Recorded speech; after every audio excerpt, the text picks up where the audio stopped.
kaka tolobaki tozali awa na famille ya Fafa Demo Lokai awa na Busu Melo.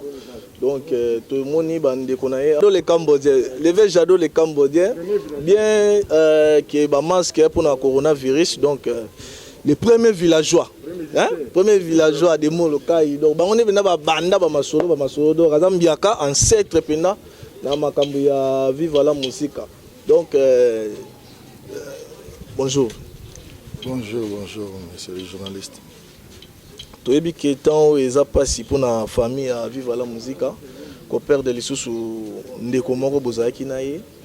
Yo moko d'abord tant on soit qui na nos messages comment qui salut ndeni.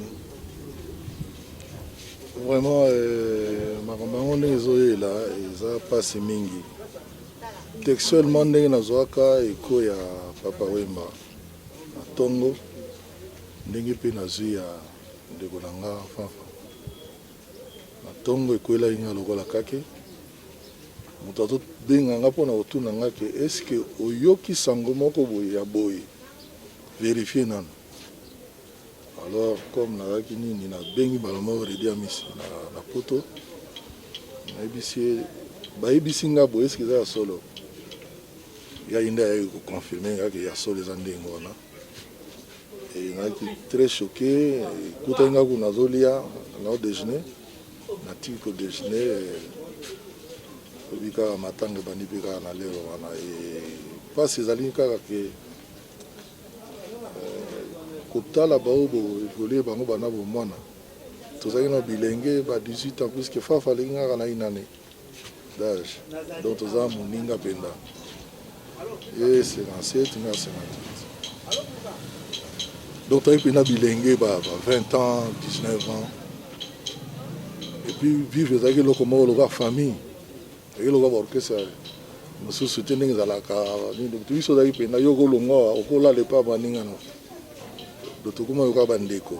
Donc pour moi c'est un collègue bien sûr, il y a mon sala mais c'était mon frère ata ndenge azalaki na poto kuna donc ngakuna oloba te donc ndenge moni gode wana leki na biso akoli na biso esika moko ayebi banani bato ya Fafa ye ndenge aza wana donc parmi bandeko ya Fafa donc nga nazalaki ndeko ya Fafa so bindeko ngolo bake bolia esika moko bolala esika moko bosaka ba programme esika moko botalanaka nde wana bondeko puisque ngai na principe nanga atozali makila nanga mais so toyokanaka te oza ndeko nanga te oyo toyokana ndeko mais yango na bi vraiment toza na mawa mingi ndenge omoni biso boye chaka kongo pe atikaki biso te tout le temps ozozwanga na ndako tomeki kama kotambola mwa moke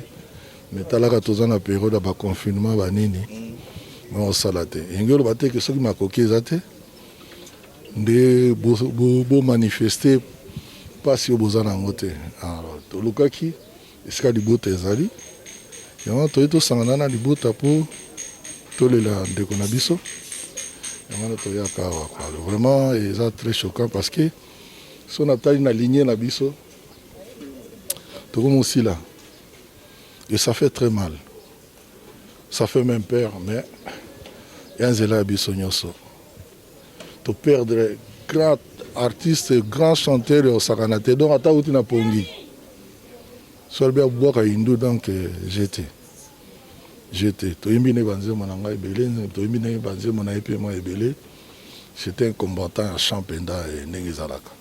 Tout le monde peut commis wana que les grands maestros.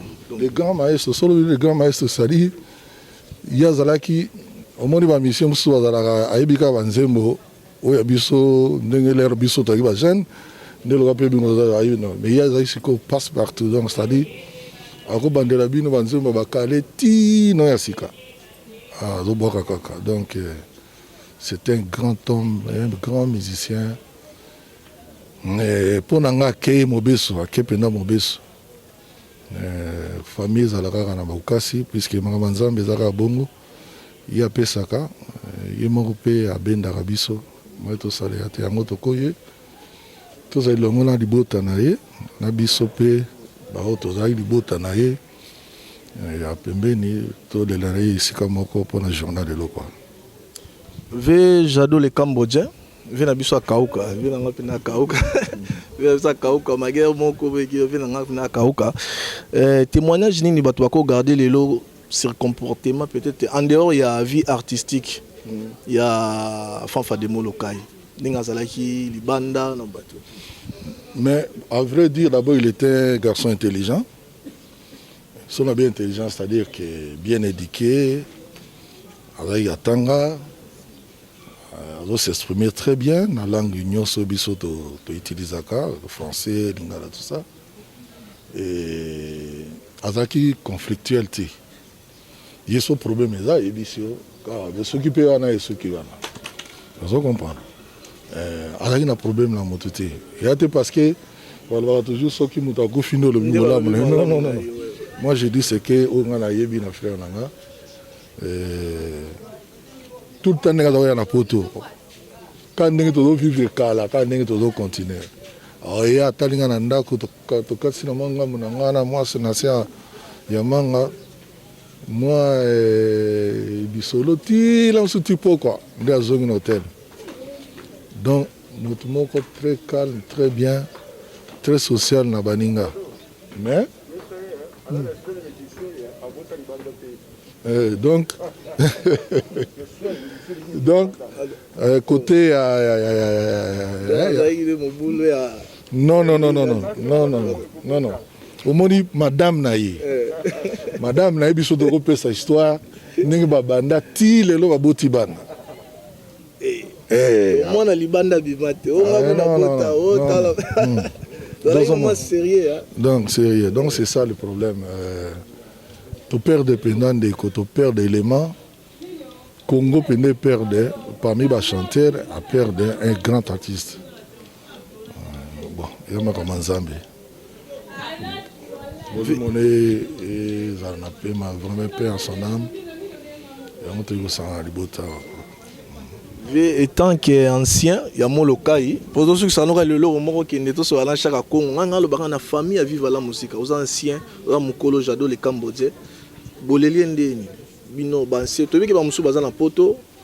Ah ba ope bazar. Famille vivre la musique est-ce que ba bon le problème on moni problème aux années yango. Famille vivre la musique ezali awa, presque vivre la musique. Nyonso, hein? Bada penda wate na biso na tango na biso ou azali awa ezanga Stella Homo et puis les moko de dinenga za na biso wana nde tango na biso vivo moni oyo ebetaka wa eza vivo oyo ya ba jeune oyo nani papa recrutaki bango mais bayebi biso penda bien te on comprend. Bon, bazo memara comment vivre mais bayebi bakolo vivre te ndenge biso to ressentir ndenge na biso ndenge bango ressentir te yango moni biso baoyo baya biso depuis ils sont fakufaki tout ça toujours premier na libota ko consoler bango tina ndenge to comme journal lelo. Merci vraiment merci na moi témoignage amki opesi to sepeli to tika yo kota po na bite bino bozana nde bobanda ba cérémonie OK non non donc ala chaka Congo via kota nanu o moni via avec moi kan adam biaka ba ancien pe ngo yo moni anda ba bolingo za yango ba finga ba bige yo oyiba.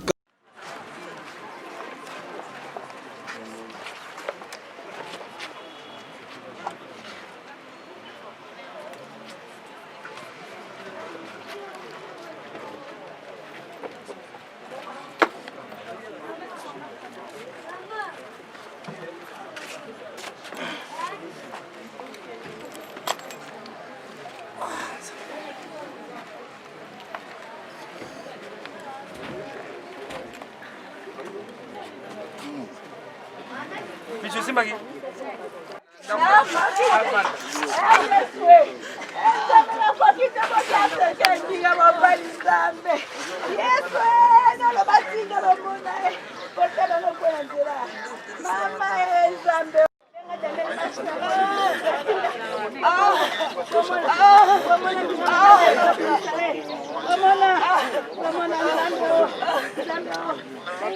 Un oncle qui était si cher pour nous, il était tellement gentil, il était tellement amoureux, il n'y avait même pas de différence entre ses neveux, nièces et ses enfants.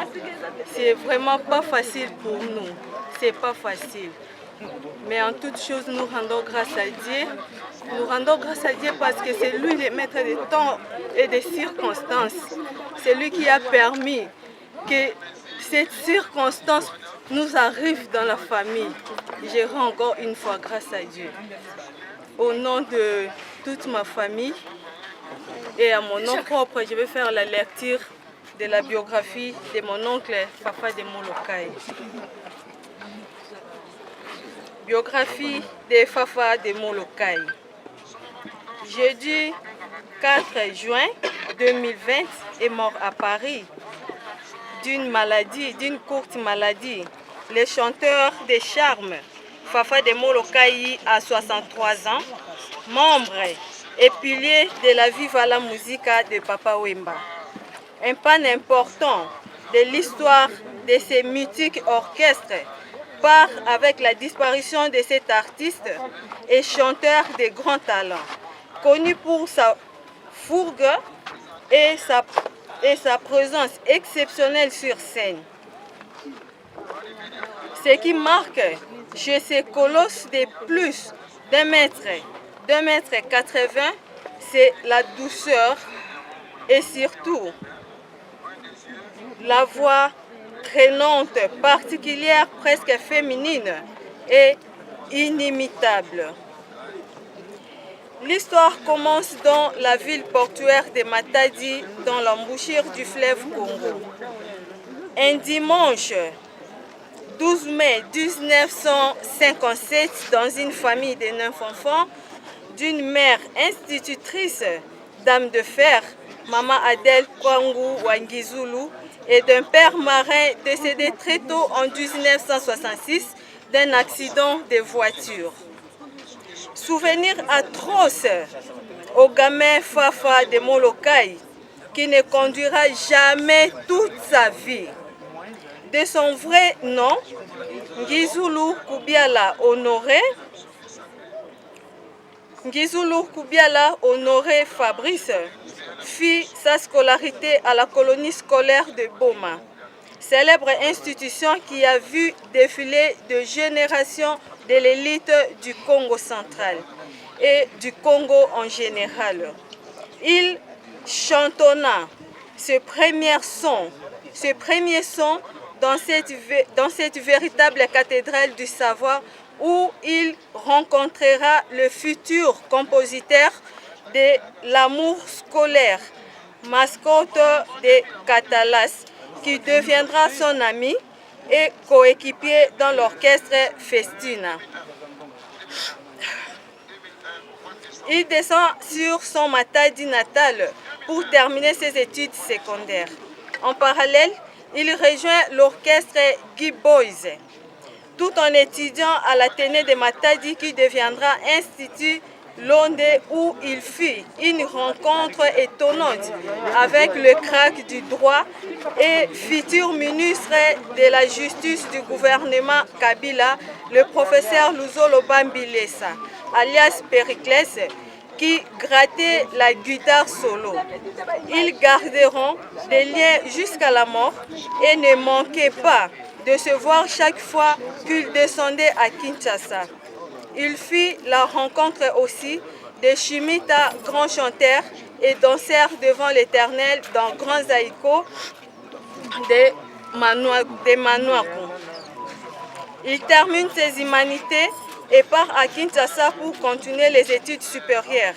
Mais la passion de la musique va le rattraper.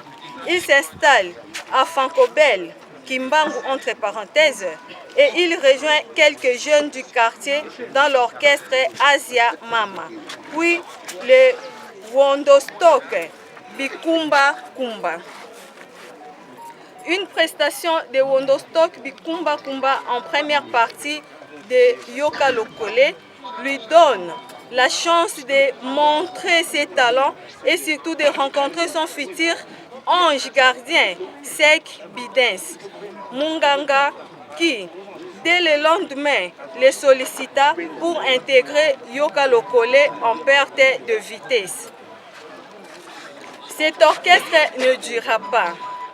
Toujours Sek Bidens le présenta à Papa Wemba qui était à la recherche d'un chanteur ténor et qui l'intégra sur les chants dans Viva la musique en 1978, constitua l'attaque chant de Rêve Indoussa avec Esther Emenea, Espérant Kisangani, Bipoli et Debaba Didoyongo, etc.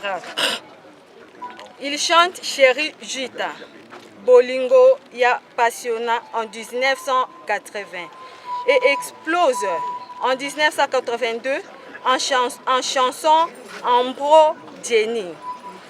Dédicace à un jeune premier habitant en Suisse. Il enchaîne avec Bolingo Ya Passiona, Fille des chances et Lèvres de miel. Toutes ces chansons sont des œuvres d'anthologie dans les catalogues musicaux de la Viva la Musica. 1984, c'est l'aventure européenne pour des études supérieures, mais la passion musicale est plus forte. Fafa va jouer avec Spraya, Dara et Chandil dans Okinawa de Paris, premier orchestre congolais de France composé essentiellement de Ntilois de quartier 5. Quelques prestations, dont une au FUL One Shell, cette rencontre. Une rencontre décisive avec Kofi Olomide en 1986 se concrétisera par un album d'anthologie avec 4 titres mythiques, dont 2 de Fafa de Molokai, entre guillemets, parents responsables. Dédicace à sa femme de toujours, la baronne Adèle Manoka, et Yula Bolz, hymne à la bellissime Zozo Bekiki. Album produit par Ado Mbengani.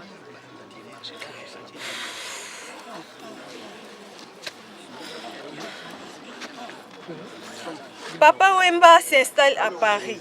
Naturellement, Fafa rejoint son mentor dans cette nouvelle aventure à la grande satisfaction de nombreux fans de la diaspora congolaise dispersée en Europe.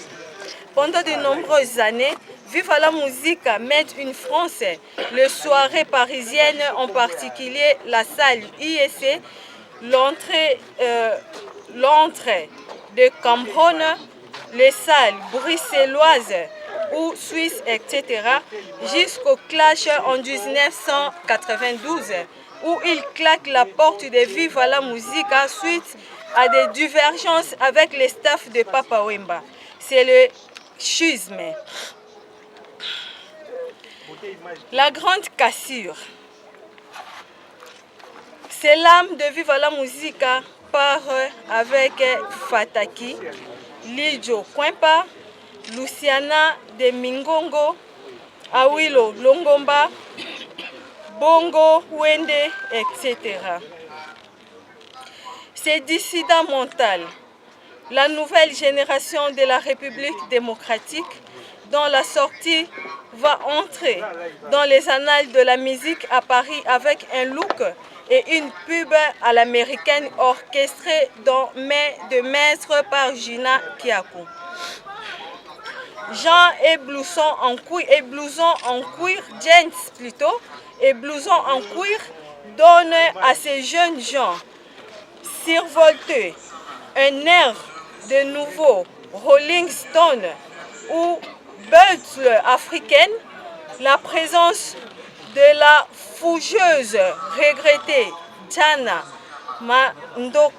Mandako donne un côté sensuel qui adoucit l'air viril de ces grands gaillards rompus à la scène.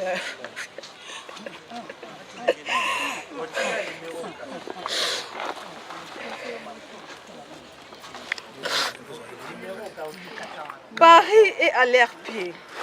Pendant 3 ans, les looks blousons cuir et les rythmes Zimpom-Pompa va faire vibrer Paris, Bruxelles et Genève. Les bonnes choses ont une fin. Un concert à la salle USC, avec Vive la musique de Papa Wemba, produit par FEMS, va sceller la fin de la nouvelle génération.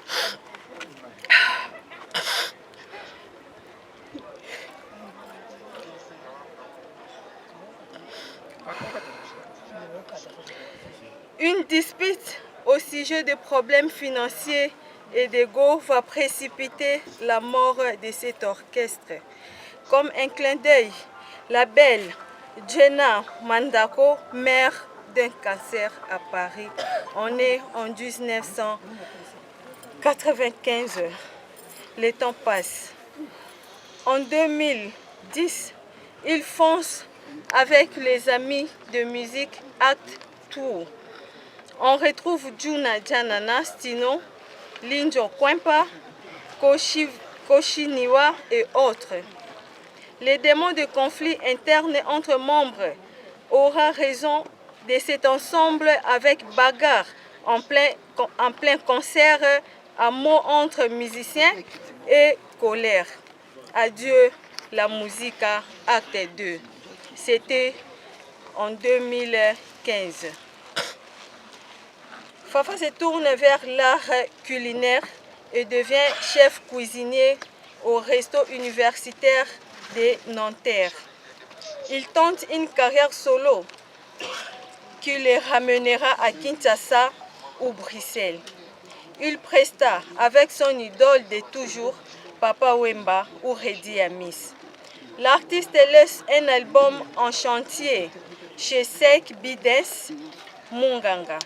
Hélas, la mort va les rattraper ce 4 juin 2020 à l'hôpital de René du Boss de Pontoise après une courte maladie.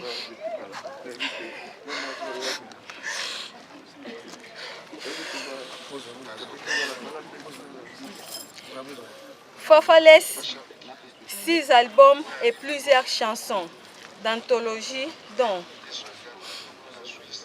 Bois d'Arcy, dédié aux prisonniers, et un hommage à Papa Wemba à écouter en ligne.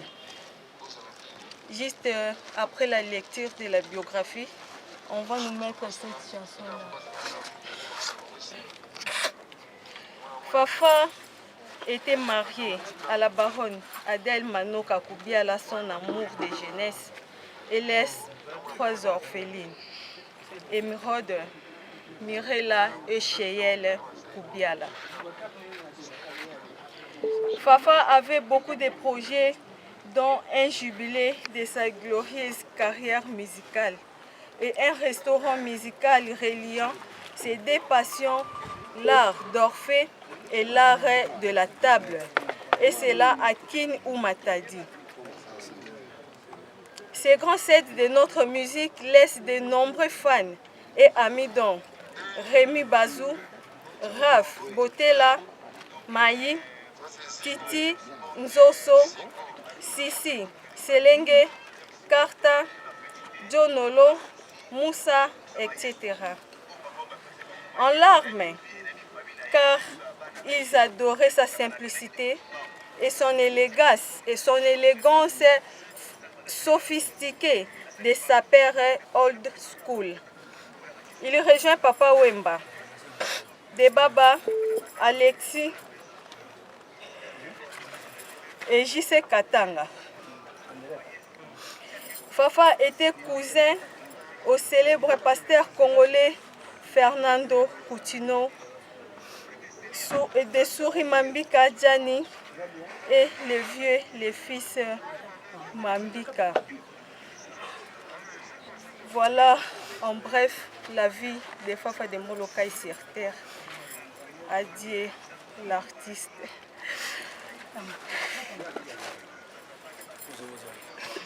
Bakoyeba ndenge baye namoni bango Aïe moi malam, banze bon so za ko yemba vraiment ume na vivre. Mo mona ba benga ke fafa de molo kai. Maestro. Mon na matanga ni kuna mina tata bere po ero linga bere mingi. Mais ça passe. Ani kamba olobate ba no subana poto. Ba no subana kisaso no subana landa biso mama nzambe akelo pema. Eza maladie yaka yanzela biso no soto. Papa mba kenda ba mba ke bo la olobasoli. Eza passe. Adieu. Voilà mon numéro d'eau. Tokobenga le dernier producteur de papa na biso fa de molokai. Adieu Salemba. Yende vraiment après ce nengeni Nicolas Souka vivaki na fa de molokai. Tobengi yaya na biso. Adieu Salemba. Afin d'avoir des fans à Paris à Canada na confinement mais tout ça chance kaka pe allez na biso lungwa.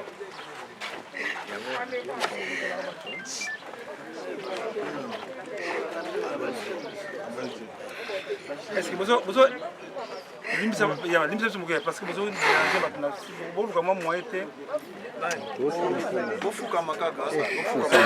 aider bango ba ya Tula, bofuka makaka.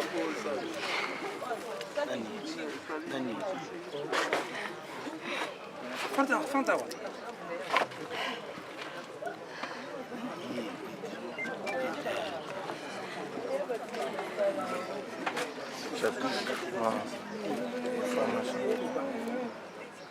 Oui, on va de Salemba en tout cas.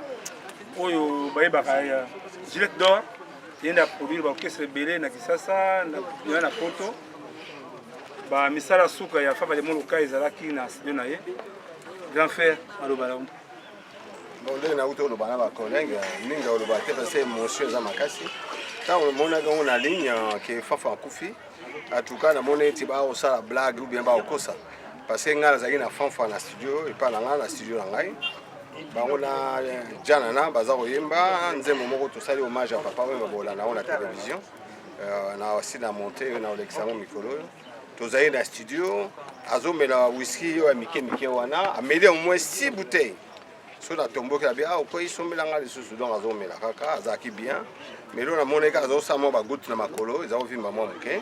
À part goûter mutabilité et l'eau moroté donc lenga kufi minga olobate biso sala rapona ba artiste donc mutuna domaine nae mais on a déploré présence ya ba musicien ba zate parce que lobika a tes famille il faut plutôt za la rapper ba artiste mutuna misala nae il fallait tous ala ndenge ba lobaka ke ba musicien baza ba mendiant que il faut gouvernement akunda ba musicien ce n'est pas gouvernement Oyo, ou bien musicien azaramandian. Ils ont des musiciens, gouvernement azana mbongo ya ba musicien. Donc micro ezati na oganga la susu.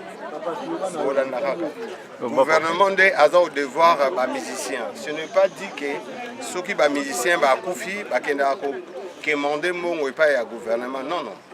Gouvernement aza devoir ba musicien au moins 20 milliards. Moi j'ai les dossiers, tant on a eu président Soneka, les musiciens, le gouvernement a devoir dossier. Donc le gouvernement a payé ça à miette. Alors ce moment événement il faut toujours regrouper ça à miette. Bon, ninga olobate, baninga na Paris, bazwaki ba salle banda fafa kufaki.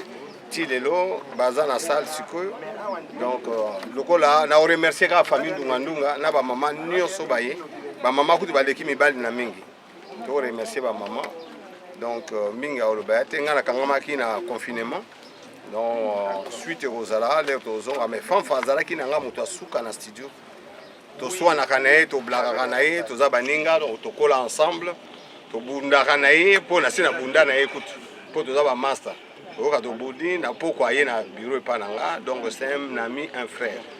Donc je manque le mot, mais vraiment il faut tant que ça va conférence, ba réunion pour tout bongisa.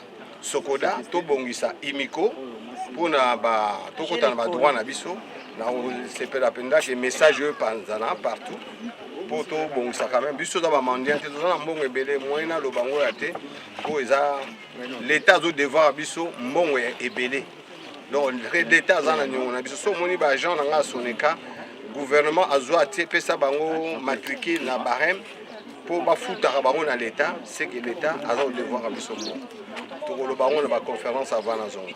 Vraiment encore une fois la famille te remercier famille et puis ninga nyonso bazolanda biso na Paris oyo ya famille et puis oyo baninga oyo baza na biso na Congo Sebene, parce que je suis quand même président il y a association de musiciens à Paris.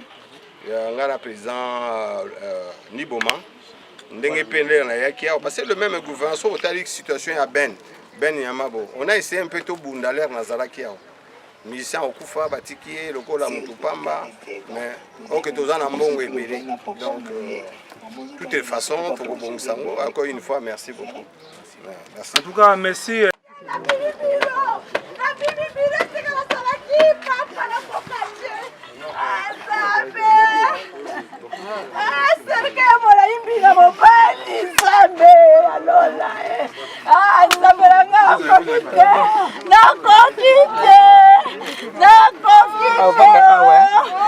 Tozo continuer à tourner na biso ne tozo sala na toza moi ba interview avec bandeko ya Fafa de Molokai bana carter bana tukuta pe na artiste Ali Nompongo abeta pe ye papa sa point de vue na ye Fafa de Molokai atiki biso ya yebaka ndenge nini et puis sangango esali pe ndenge nini Ali Nompongo boni. Oui malamu monsieur le journaliste vraiment toza ko retenir makasi justement la disparition de grand frère Koufi, Fafa de Molokai de son vivant, un grand artiste musicien. Parce que moi, génération, on doit comprendre pendate. Donc, Fafa de Molokai a même libéré ba clou le cola ba redia miss na vivre la musique. Ava chanteur a marqué makasi nakasi ba chanteur le cola ba mea culpa. Bato ba yebi année 82 83, il avait contribué quelque chose. Vocal quoi ça na tiaba. Na musika na yokata sangore. Hiya molema obungisa elili ya kuruwe kuruyaka mawaye amazone ye olimwenga yo tikingana molili. Je pense que vocal loin de baby mais à culpa et ça ga bengombi ya succès na kada gisala ko na vie musulika na kisasoyo et vraiment Fafa de Molokai olo na salioyo. Celui qui avait chanté vocal Wana. Un chanteur moko de son vivant, un grand chanteur, un grand artiste, et puis a volé dans la carte de la musique, a fait la musique. Il n'a rien à commenter là-dessus, c'est une grande formation musicale. T'as orchestre papa Wemba grand cours donc c'est-à-dire que Fafa de Molokai azali parmi ba piliers, parmi ba combattants orchestre Wana.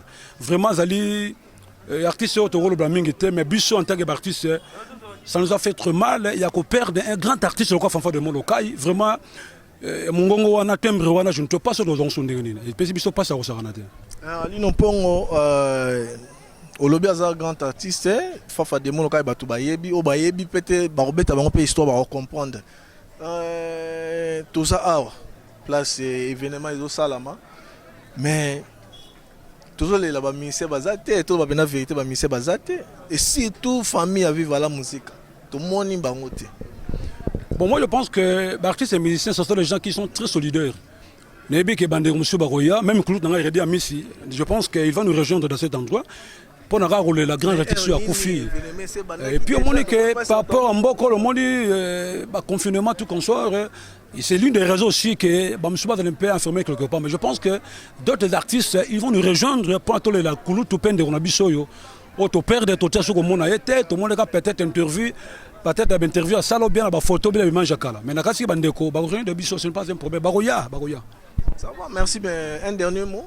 Bon, dernier mot, on a dit qu'en tout cas, famille la musique a vraiment toléré parce que tu confie pendant la biso. Dengue vient à biso beaucoup la les bembe ya Kester à l'obé que na koufeli moko ya ba généraux. Puis tu koufeli moko ya ba combattant. Il y a orchestre vivre la musique vraiment en tout cas. Tout ça roule là. Merci, merci de Awa, on s'est présenté et puis on a fait les solos par rapport à Fafa de Molokai et puis par rapport à l'événement de Koboni. Ah, ça va. Comme on a eu Idezo, nous avons un Kassavubu. Donc, vrai prénom, vraiment. Comme on a eu Fabrice. Fafa de Molokai, Moutapesa Kai Kombo, Anazali, Papa Wemba. Tant à côté viva. Parce que, et là, on va se bosser. Au moins, il veut Koufi, veut Fafa de Molokai, grand frère propre. Donc, Azali star, il y a star. Ayembina Emenea, Ayembina Marai, Ayembina Bipoli, Ayembina Javdo de Cambodgien, Ayembina Espérant, ayembi soki bato bayebaka te nazoyebi so lelo nazoyebi sango bana kini tu bayeba ayemba na Kofi Olomide mopao mokonzi na kati ya FIFA. Ah bon? Eloko bato bazobosa. Alors maintenant élément azali élément parmi donc bato oyo babengaki ba généraux. Diyaza généraux combattants et militants ya kati ya Viva la Musica. Ozo comprendre? Mais eloko sali biso souci. Ata famille Viva la Musica te. Ata clan Viva la Musica te. Ba musicien o bazalia tel que yemoko na kolo ba Kofi Olomide azaliawa.